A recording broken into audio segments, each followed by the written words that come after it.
Today in cannabis news, a cannabis legalization measure is passed by a Rhode Island State Senate panel.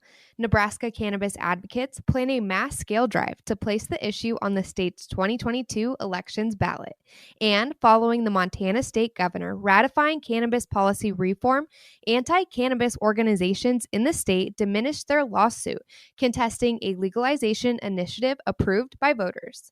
It's Wednesday, June 16th, and this is your TRICHOMES Morning Buzz. Broadcasting live from the TRICHOMES.com studios in Southern California. It's time for your Morning Buzz. We bring you late-breaking news that keeps you up to date with what's happening in the cannabis industry. First up, a cannabis legalization measure was passed by a Rhode Island State Senate panel this week, marking the first time that a law to recreationally legalize cannabis has moved through the state legislature.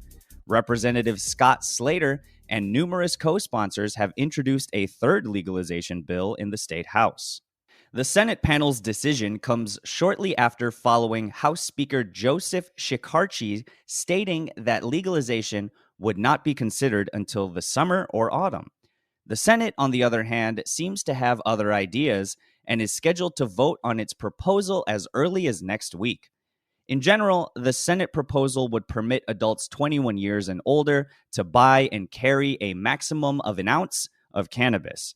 They would also be able to grow a maximum of 6 crops for personal consumption.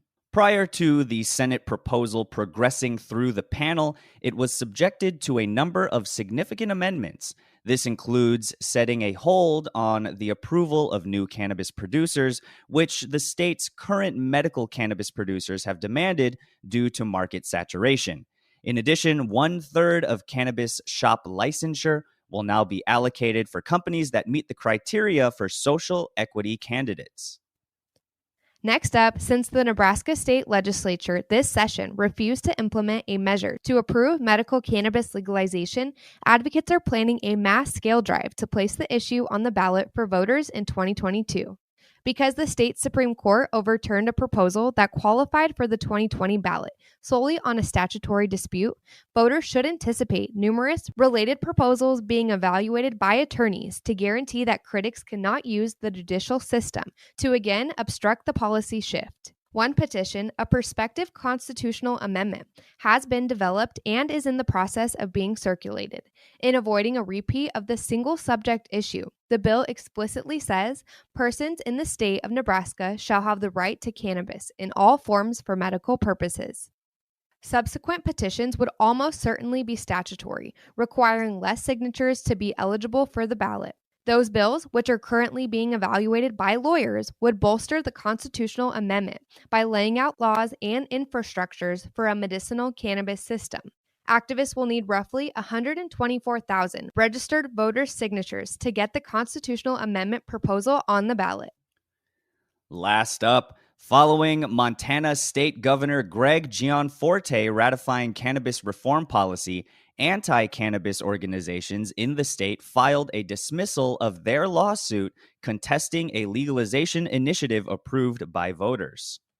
Wrong for Montana and Safe Montana says their suit is now irrelevant because Governor Gianforte last month approved HB 701, a watershed bill that enacts and controls the recreational cannabis system approved by voters last year in a ballot initiative and finances a substance abuse prevention system heralded by Gianforte.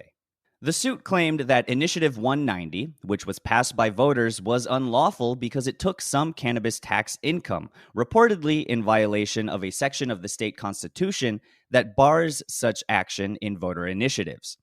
The court case was no longer necessary, according to Steve Zabawa, executive director of Safe Montana, since the legislature was given the opportunity to allocate cannabis money and also a parallel statute that forbids ballot initiatives from allocating funds.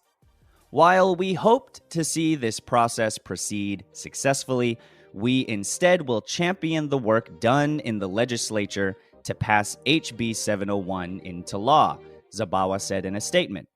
We are proud to say that as a result of HB 701, Montana will move forward with some of the tightest regulations on the marijuana industry in the country.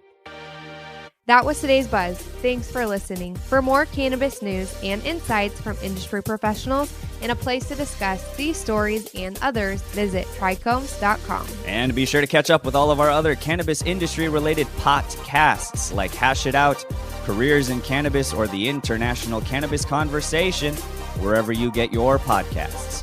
For TRICHOMES.com, I'm RJ Balvin. And I'm Devin Liao. Have a great day.